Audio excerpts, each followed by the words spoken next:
بہنوں فیض اللہ صاحب کی والدہ کی طبیعت صحیح نہیں ہے، اللہ تعالیٰ انہیں صحت و شفا و زندگی عطا فرمائے۔ مسئلہ یہ معلوم کرنا ہے کہ ایسی اذان جس کے بارے معلوم ہو کہ اذان بدعتی دے رہا ہے تو کیا اس اذان کا جواب دے؟ مبتدئین کی اذان کا جواب نہیں ہے، کتابوں میں لکھا ہے کہ اذان مسنون کا جواب ہوگا، خلاف سنت اذان اس کا جواب دینا جائز نہیں ہے۔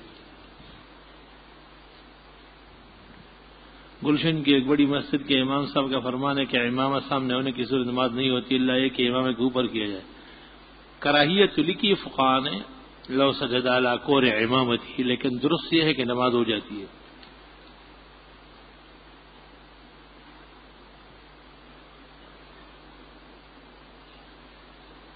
توبہ۔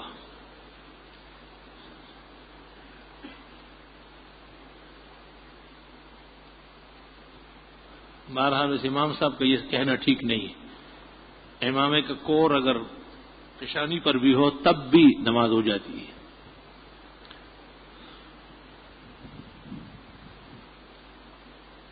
سورت کے موکل اس کی حفاظت کرتے ہیں، بہرحال یہ تو عاملین کی بات ہے، سورت کی حفاظت سے کیا مراد ہے؟ اللہ تعالیٰ نے مختلف صورتوں کی برکتیں عطا فرمائی ہے، اس سے انسان کی حفاظت بھی ہوتی ہے۔ یہ انسان زندگی پر کس طرح اثر انداز، یہ عاملین کے مسائل ہے، یہ دین کے مسائل نہیں ہیں۔ کیا قبر تک ساتھ جاتے ہیں؟ سوال، ملائک تو ساتھ جاتے ہیں، حدیث میں جو کرامن کاتبین اور حفظہ مقرر ہے ہر انسان پر، مرنے کے بعد وہ پھر اس کے قبر پر رہتے ہیں۔ نصب الرایہ میں جمال الدین ذیلئی نے حدیث نقل کی اور شامی میں بھی ہے، اور قیامت تک اس کے لیے مغفرت کی دعا کرتے ہیں۔ کیا یہ بات درست ہے کہ والدین کی وفات کے بعد ان کے بچوں کے نیک کاموں کا اجر ان کو پہنچتا رہے گا؟ جی ہاں، یہ درست ہے۔ نماز میں امام صاحب کے پیچھے مقتدی کو رکوع و سجدے کی تسبیح کم سے کم کتنی مرتبہ؟ 3 مرتبہ۔ اماموں کے لیے منع ہے کہ وہ 3 سے زیادہ پڑھے۔ حلال جانور کا مغز کھانا کیسا ہے؟ درست ہے، مگر پکا کے کھاؤ، کہیں کچا نہ کھائے۔ حامل عورت نفلی روزہ رکھ سکتی ہے؟ جی ہاں، میری تنخواہ میں برکت کے لیے اور پارٹ ٹائم بدن نوکری کے لیے کوئی وظیفہ بتایا۔ سورہ واقعہ پڑھا گا۔ حضرت علی کی ولادت کے متعلق سنا ہے کہ ان کی ولادت خانہ کعبہ میں ہوئی، کیونکہ ابو طالب خانہ کعبہ کے متولی تھے اور خانہ کعبہ سے متصل ان کی رہائش گاہ تھی۔ یہ نہیں کہ کعبے کے کمرے میں ہوا ہے، بلکہ جیسے مسجد کے امام کا مکان، مؤذن کا مکان مسجد کے حدود میں ہوتا ہے، ان کے بچے وہیں پیدا ہوتے ہیں، اس طرح وہ بھی اس طرح وہاں پیدا ہے، نہیں کہ کعبے کے کمرے میں جا کے پیدا ہوئے، وہاں زچگی کی گنجائش نہیں، وہ عبادت کی جگہ ہے۔ عورت اور مرد کی گھڑی کے پہننے میں کوئی فرق ہے؟ جی ہاں، فرق ہے۔ کیا تینوں قل پڑھتے وقت ہر دفعہ بسم اللہ پڑھنا سنت ہے یا صرف شروع میں؟ نہیں، ہر دفعہ پڑھے۔ بدعتی ولی اللہ کے نام کے آگے رضی اللہ عنہ کہتے ہیں، یہ بھی ان کی بدعات میں سے ہے۔ غیر صحابہ کے ساتھ رحمہ اللہ کہا جائے گا۔ عرض خدمت ہے کہ میری بہن کے جیٹ یعنی شوہر کے بڑے بھائی ناحق میری بہن اور اس کے شوہر اور بچوں کے پیچھے پڑے ہوئے اور ناحق ان کو ستا کر شدید کرب اور اذیت میں مبتلا رکھتے ہیں، جس کی وجہ سے میری بہن اور اس کا خاوند سخت پریشان ہے۔ جناب سے استدعا ہے کہ کوئی ایسا وظیفہ عنایت فرمائے کہ ان کو نقصان بھی نہ ہو۔ سورہ تغابن و یاسین کا وظیفہ پکڑے، انشاءاللہ دوستی اور محبت بڑھ جائے گی۔ اذان کے بعد ہاتھ اٹھا کر دعا مانگ سکتے ہیں۔ سنت طریقہ یہ ہے کہ اذان کے بعد جو مسنون دعا ہے ان میں ہاتھ نہ اٹھائے جائے، ہاں اپنی دعا کوئی مانگے تھوڑے وقفے کے بعد اس میں اٹھا سکتے ہیں۔ قرآن مجید اور انفرادی پڑھنے میں زیادہ ثواب یا قرآن خوانی منعقد کر کے؟ نہیں، خود پڑھنے میں ثواب زیادہ ہے۔ نعت خوانی کا ثواب کس درجے کا ہے؟ وہ بھی عبادت ہے، بشرطے کہ حدود شرع میں پڑھا جائے اور نعت کہنے والا اور بنانے والا دونوں موحد ہو، متبع سنت و بدعتی نہ ہو۔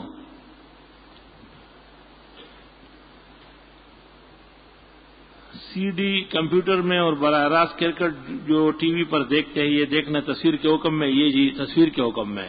شیعہ جو 12 ائمہ کی بات کرتے ہیں، عتیق الرحمان گیلانی ضرب حق میں کہا ہے کہ ائمہ کے بارے میں علماء احناف کوئی مستند بات کرنے سے قاصر ہے، ان کے بارے میں وہ گیلانی خود گمراہ اور بے دین ہے، ان کی باتوں میں نہ آئے۔ 12 ائمہ برحق ہے مگر شیعہ تشریح غلط ہے. نماز کے بعد جو دعا امام کرتے ہیں مقتدی آمین کہتے رہے، اس کے بارے میں انور شاہ کشمیری نے کہا کہ اس کا کوئی شرعی دلیل نہیں، غلط. لعنت اللہ علی الکاذبین. امام الاثر مولانا انور شاہ کشمیری فیض الباری جلد 4 صفحہ 416 پر لکھتے ہیں کہ یہ دعا ثابت ہے. وَأَمَّا الْمُوَاظَبَةُ فَهِيَ طَرِيقُ الْمُسْتَحَبِّ يَثْبُتُ تَارَةً ثُمَّ تُوَاظِبُ عَلَيْهِ الْأُمَّةُ. فرمایا گو ثبوت ایک دفعہ ہے لیکن مستحب کا یہی اصول ہے کہ پیغمبر سے ایک دفعہ ثابت ہو امت زندگی بھر کر لے. فیض الباری صفحہ 417 جلد رابع. حضرت شاہ صاحب رحمۃ اللہ علیہ نے دونوں کا اس بات کیا ہے. منگنی کی شرعی حیثیت کیا ہے؟ ایک وعدہ اور ارادہ ہے. اگر منگنی کی باپردہ تقریب میں جانا جائز ہے، جی جائز ہے. آپ نے فرمایا کہ نماز کے بعد دعا کرتے وقت بہت دعا میں جن کا ماخذ قرآن و حدیث میں ایک نماز میں جمع کرنا چاہیے نہیں کرنا چاہیے. مسائل درپیش ہے. دن میں مشغولیت کے باعث ہر نماز میں دہرانا ممکن نہیں. کسی ایک نماز فجر یا عشاء میں جمع کرنے سے کیا خرابی پیدا ہوگی؟ کوئی خرابی نہیں ہے. آپ سوال جواب سمجھے ہی نہیں. اگر کچھ وجوہات ہو تو انہیں مطلب یہ ہے کہ حضرت صلی اللہ علیہ وسلم سے نماز کے بعد اللہم انت السلام بھی ثابت ہے، اللہم لا مانع لما اعطیت بھی ثابت ہے، لا الہ الا اللہ وحدہ لا شریک بھی ثابت ہے، سبحان ربک رب العزت بھی ثابت ہے، اللہم اغننی وقنی عذابک یوم تبعث عبادک بھی ثابت ہے. امام الاثر مولانا انور شاہ فرماتے احیانا یاتی بہذا و احیانا یاتی بہذا، کبھی یہ پڑھے کبھی یہ پڑھے. والجمع بینہن جہل. ثنا اور الحمد کے بعد سورت ملانے سے پہلے بسم اللہ پڑھنا بہتر ہے. کیا ایک آدمی داڑھی منڈواتا ہے اور ایک آدمی داڑھی کترواتا ہے؟ اگر دونوں امامت کرے تو ان میں سے گناہ کے لحاظ سے کون سا ثقیل ہے؟ داڑھی مونڈنا بھی گناہ ہے اور داڑھی حدود شرع سے کم رکھنا بھی گناہ ہے. فرق تو دونوں میں ہے. ایک شخص پڑوسن سے زنا کرتا ہے، دوسرا اپنی بہن کے ساتھ زنا کرتا ہے. زنا دونوں ہیں، نوعیت کا فرق ضرور ہے. ایک شخص بازار میں چوری کرتا ہے، دوسرا مسجد میں کرتا ہے. چور دونوں ہیں، نوعیت کا ضرور فرق ہے.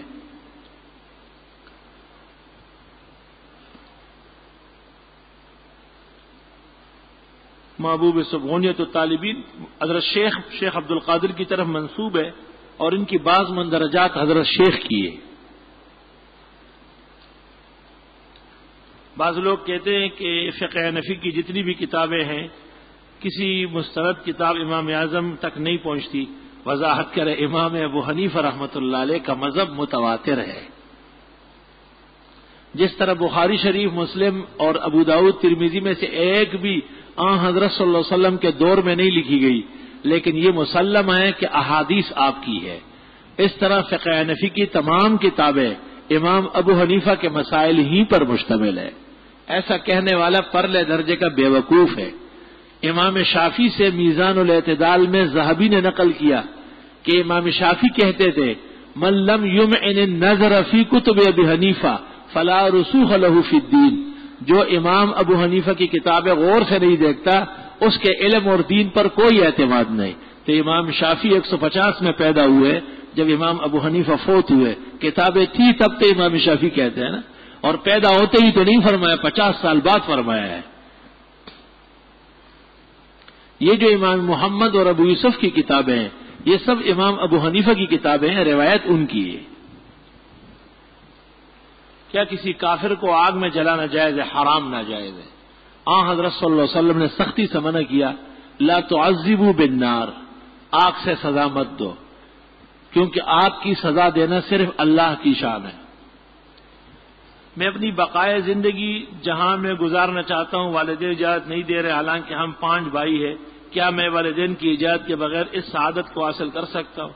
دین کے لیے موجودہ زمانے کے والدین کی اجازت کی ضرورت نہیں ہے، کیونکہ وہ عموماً دین سے ناواقف ہے. ہاں، بے دینی کے کاموں میں جانا جائز نہیں، ان کو ناراض کر کے. کافی عرصے سے نوکری کے سلسلے میں پریشان ہو، اللہ سبب پیدا کرے.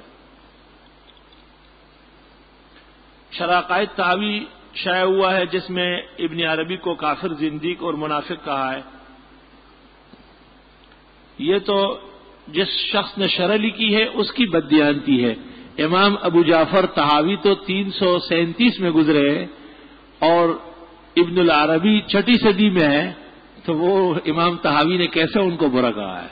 کچھ تو سوچنا چاہیے. یہ شرح تو کسی غیر مقلد غیر معتبر آدمی کی ہے جس نے اپنی منمانی کی ہے. کیا حکومت کی کسی جگہ پر حکومت کی ایجاد کے بغیر بنی ہوئی مسجد کو توڑا جا سکتا ہے؟ غلط ہے، بلکہ حکومت کو کوئی حق نہیں کہ مساجد اور مدارس کو ادھر سے ادھر کر لے. حکومت کا فرض یہ ہے کہ مسلمانوں کو مسجد مدرسہ بنا کے دے، اور اگر یہ نہ کر سکے اور لوگ خود کر لے تو حکومت قطعاً مجاز نہیں ہے اس کو تبدیل کرنے کی. کیا قیامت کے روز بچے ماں کے نام سے اٹھیں گے؟ جی ہاں، بچے باپ کے نام سے پکارے جائیں گے. جن کا باپ نہ ہو، ماں نے چوری کی ہو، ان کا خطرہ ہے کہ وہ ماں کے نام سے پکارے جائیں گے. یہ روایت جھوٹی ہے کہ قیامت کے دن لوگ ماں کے نام سے پکارے جائیں گے، بلکہ بخاری نے باب قائم کیا ہے، باب ان الناس یدعون بآبائہم. یہ باب ہے کہ قیامت کے دن لوگ باپ کے نام سے پکارے جائیں گے، نہ کہ ماں کے نام سے. دل پڑھائی میں نہیں لگ رہا، کوئی نسخہ بتائے. نسخہ کسی طبیب سے پتہ کرے، کشتہ بنا کے دے دے گا. تصویروں والی اشیاء کی خرید فروخت ناجائز ہے، یعنی ذی روح کی تصویر، جاندار کی. ایک دیوبندی عالم ہمیشہ جنازے کی نماز مسجد کے اندر ہی پڑھاتے، صرف میت کی چارپائی یا باہر محراب کے سامنے. یہ بعض جگہ تو دیکھنے میں آتا ہے، اکثر شہر میں، لیکن یہ صحیح نہیں ہے. دیوبندی اور چوبندی کی بات نہیں، مسئلہ غلط ہے اس کا. عید کے موقع پر بہت سے عیسائی قصائیوں کے مسلمانوں کی قربانی کی جانور ذبح کی شریعت میں کیا ہے؟ اہل کتاب کا ذبیحہ حلال ہے. حضرت میرے بیٹے کی عمر 8 ماہ ہے، آنکھوں کی تکلیف میں، آنکھوں سے لگاتار پانی آ رہا ہے. فکشفنا عنک غطاءک فبصرک اليوم حدید. صبح و شام دودھ پر پڑھ کر، وہی اس کی ماں کا دودھ یا جو وہ پیتا ہے، صاف ستھرا سفید رنگ کا سلائی، 3 اس میں اور 3 اس میں ڈالتے رہے، انشاءاللہ آرام آ جائے گا. مرد کی قمیص کا گریبان کھلا رکھنے کا حوالہ شمائل شریف صفحہ 37. گریبان کے بٹن اور کنڈیاں کھلی رکھنا سنت طریقہ ہے. بند گریبان کی کوئی دلیل ثبوت شریعت میں نہیں، یہ لوگوں نے اپنا فیشن بنایا ہے. ہاں یہ بات صحیح ہے کہ کھلا گریبان ایسے بھی نہ ہو کہ آپ لوگوں کو اپنا سینہ اور چھاتیاں دکھاتے رہے، جیسے اس زمانے کے نوجوانوں پر لڑکیوں کا رنگ غالب ہے. لڑکیاں بھی ایسی بے حیا اور بے شرم نہیں ہیں، وہ بھی بڑی باپردہ اور باحیا ہے. وہ اس روایت سے غلط فائدہ اٹھاتے ہیں. باقی مسئلہ دو ٹوک اور صحیح ہے. خدا کے فضل سے میری 2 بیٹیاں ہیں، اس بار دعا کرے کہ اللہ تعالیٰ بیٹا عطا فرمائے. آمین، اللہ نصیب فرمائے. سوال یہ کہ مولانا اشرف علی صاحب کی کتاب بہشتی زیور کے نام سے خریدنا کیسا؟ بہت بہترین. مولانا اشرف علی صاحب کی بڑی کتابوں میں سے جو امت پر احسان کیا ہے، ایک بہشتی زیور ہے، علم کا خزانہ ہے. علم اور فقہ گویا دین کے تمام ضروریات اس کتاب میں صحیح سند کے ساتھ موجود ہے. کتاب خیر و برکت سے لبالب بھری ہوئی ہے. جو شخص اس کو اول سے اخیر تک دیکھے گا، اللہ اس کو بغیر علم کے موت نہیں دے گا. پہلے خطبے کے دوران ہاتھ باندھنا، دوسرے کے چھوڑنا، مجھے معلوم نہیں ہے کہ یہ کہاں سے لیا ہے. فرض نمازوں میں نفل بیٹھ کر پڑھنا کیسا ہے؟ فرض نمازوں میں نفل بیٹھ کر، فرض نمازوں کے علاوہ کہو نفل بیٹھ کر پڑھ سکتے ہیں. مسجد کی حالت میں دعائیں مانگنا کیسا ہے؟ بہت اچھی بات ہے. مسجد ہے، سجدہ لکھا ہے، الٹا سیدھا لکھتے ہیں تو مسجد ہے. یہ سجدہ کہاں ہے؟ کون سی اعراب، کون سی لغت ہے؟ تو مسجد ہے. سجدے کی حالت میں عربی دعائیں جائز ہیں، لیکن جیسے لوگوں میں مشہور ہے کہ نماز کے بعد دعا کرتے کرتے سجدے میں چلے جاتے ہیں. فتاوی عالمگیری فصل فی السجدات میں لکھا ہے کہ عوام کو منع کر دیا جائے، یہ بدعات میں سے ہے. ایک بہن نے اپنے بھائی کو داڑھی مونچھ مونڈتے ہوئے دیکھا. برائے مہربانی اس خواب کی تعبیر بتا دیں. ممکن ہے دین کی کمزوری ہو، کبھی بھائی میں اور کبھی دیکھنے والے میں. ایک تبلیغی شخص کہتا ہے کہ حضرت صلی اللہ علیہ وسلم خود گلی گلی تبلیغ کرنے کے لیے گئے، تو آپ یعنی علماء کیوں نہیں جاتے؟ اس کا جواب میں انہیں کیا دے دوں؟ واہ بھائی واہ، الٹا چور کوٹوال کو ڈانٹے. تبلیغ والا بھی بات کرنے کا اہل ہے اور لائق، اسے حق کیا ہے؟ جہاد کا چور اول درجے کا. حضرت صلی اللہ علیہ وسلم جو جنگ میں جہاد کے لیے گئے، تبلیغ والوں سے پوچھو کہ تمہیں کیا آفت نازل ہوئی ہے، کس کینسر میں مبتلا ہو کہ جہاد کے کھلم کھلا خلاف کرتے رہتے ہو. حضرت صلی اللہ علیہ وسلم تبلیغ کے لیے اس طرح گلی گلی نہیں پھرے، اس کا ثبوت نہیں ہوا ہے. تبلیغ والوں سے حوالہ مانگو. حضرت صلی اللہ علیہ وسلم کا جو جہاد تھا وہی تبلیغ تھا، اور جو آپ نے تبلیغ فرمائی اور نہیں چلی ہے وہاں آپ نے جہاد فرمایا۔ یہ تو گھر جا کے بیٹھ کے بھاگ جاتے ہیں، بات کر لیا کسی نے نہیں مانی تو بھاگنے میں پھر ان سے کوئی تیز نہیں ہے، ان کے پیروں میں پہیے لگے ہوئے ہیں۔ کسی مسجد میں دیوبندی بریلوی جھگڑا ہو تو سب سے بزدل جماعت دنیا کی تبلیغی جماعت ہے، سب سے پہلے یہ بھاگنا شروع کر دیں گے۔ ہاں جو ایسے نہیں ہے اور پورے دین پر قائم ہے، علماء کے علم اور جہاد کی برکت اور تمام چیزوں سے اتفاق ہے، وہ اہل حق تبلیغی ہے، ان کا احترام ضروری ہے۔ لیکن ان کا یہ کہنا کہ ہم تبلیغ کرتے ہیں اور علماء نہیں کرتے، یہ ان کے زندیق اور ملحد ہونے کی نشانی ہے۔ تبلیغی نہیں ہے، وہ ملحد ہے۔ آپ سے ایک سوال کرنا ہے، وہ یہ کہ میں نے اکثر لوگوں کے گھروں میں اور دکانوں میں دیکھا کہ لکھا ہوا ہوتا ہے یا اللہ یا محمد۔ یا اللہ تو صحیح ہے، یا محمد لکھنا شرک اور بدعت ہے۔ کیا معراج کے سفر میں آپ نے اللہ پاک سے ملاقات کی؟ یہ اقوال مختلف ہے، مشہور یہی ہے کہ ملاقات ہو چکی ہے، لیکن حق یہ ہے کہ نہیں ہوئی۔ وہ کون سے قبائل تھے جنہوں نے صحابہ کرام کو دین سیکھنے کے بہانے بلا کر دھوکے سے قتل کر دیے، اور حضرت صلی اللہ علیہ وسلم نے ان کے حق میں بددعا فرمائی؟ بیر معونہ کہلاتا ہے وہ، اور وہ اورینا وغیرہ کے قبائل تھے، قبیلے اورینا، مختلف قبائل ہے، وہ بہت سارے احیاء من العرب بخاری میں آتا ہے، زحل ہے، زکوان ہے، کئی قبیلے ہیں۔ ایک مہینے تک آپ نے قنوت نازلہ پڑھی اور اس کے بعد وہ تباہ و برباد ہوگا۔ جمعے کے دن غسل کرنا سنت موقع ہے یا زوائد سنت موقع ہے؟ پھر یہ غسل جمعے کی نماز نہیں، جمعے کے دن کے لیے ہے۔ بہتر یہ ہے کہ نماز اس سے پڑھ لی جائے، بغیر عذر کے ترک نہ کیے جائے، اور اگر وضو کر کے نماز پڑھ لی تو غسل جمعے کی سنت سے محرومی ہے، نماز پر کوئی اثر نہیں۔ نماز میں قرآن کھول کر قرات کی جائے یہ جائز ہے، حرام، نماز فاسد، یہود کا طریقہ ہے۔ رکوع میں قرآن بند کر کے رکھ دیے جائے، یعنی غلط، دونوں طریقے غلط ہیں اور بدعات میں سے۔ حنفی فقہ کے مطابق نماز فاسد ہو جائے گی۔ خدا حافظ کہنا درست ہے، کیونکہ کہا جاتا ہے کہ اللہ پاک نے جب ان سے خدا کا لفظ قرآن شریف استعمال میں نہیں ہے، خدا کا لفظ قرآن و سنت سے ثابت ہے، اور خدا کا لفظ کہنا عین دین ہے۔ اس زمانے میں پرویز فرقے اور فتنے نے پراپیگنڈا شروع کیا ہے، اس واسطے اللہ رب العالمین کے لیے خدا کا لفظ استعمال کرنا زیادہ بہتر اور زیادہ مناسب ہے، تاکہ پرویز کا پروپیگنڈا ٹوٹ جائے۔ کیا ٹیلی فون میں طلاق دینا جائز ہے؟ ٹیلی فون پہ تو طلاق نہیں ہوتی، طلاق کی اطلاع دی جاتی ہے، طلاق تو پہلے ہو چکی ہوتی ہے۔ بہت سے لوگ کہتے ہیں کہ اشرف علی تھانوی نے اپنے شاگردوں کو یہ کلمہ پڑھایا تھا، لا الہ الا اللہ اشرف علی رسول اللہ، استغفر اللہ۔ یہ ایک شخص نے خواب دیکھا تھا، اور وہ شخص تھے مفتی رشید صاحب مرحوم کے والد سلیم، کہ وہ خواب میں لا الہ الا اللہ و اشرف علی رسول اللہ پڑھتے ہیں۔ تو حکیم الامت نے ان کو کہا کہ اس میں اشارہ ہے کہ جس کی طرف آپ رجوع کرتے ہیں وہ حق پر ہے۔ حالانکہ اس میں کوئی ایسی بات نہیں، تعبیر تو معبر کی چیز ہے۔ ایک شخص نے کہا کہ میں کلمہ پڑھ رہا ہوں، تو کلمہ تو درست ہے، اب اس میں اشرف علی کا نام آیا ہے تو اشارہ تھا کہ آپ دین اور توحید مولانا اشرف علی صاحب کی وجہ سے سیکھ رہے ہیں۔ بس یہ خواب تھا جو سنایا گیا ہے، اور بدعتیوں کو موقع آتا ہے۔ آئی سمجھ میں؟ خواب کبھی کبھی بظاہر ڈراؤنا ہوتا ہے، حقیقت میں درست ہوتا ہے۔ ہارون رشید کی بیوی زبیدہ نے خواب دیکھا کہ سارے جنگل کے انسان اور حیوان اس کے ساتھ جمع کرتے ہیں، تو کتنا بھیانک خواب ہے، لیکن تعبیر یہ آئی کہ اللہ آپ سے ایسا کوئی کام لے گا جس سے انسان اور حیوان فائدہ اٹھائیں گے۔ چنانچہ نہر زبیدہ انہوں نے کھدوائی ہے، جس سے ہزاروں سال مسلمانوں نے اور حیوانات نے پانی پیا، اور اب بھی موجود ہے۔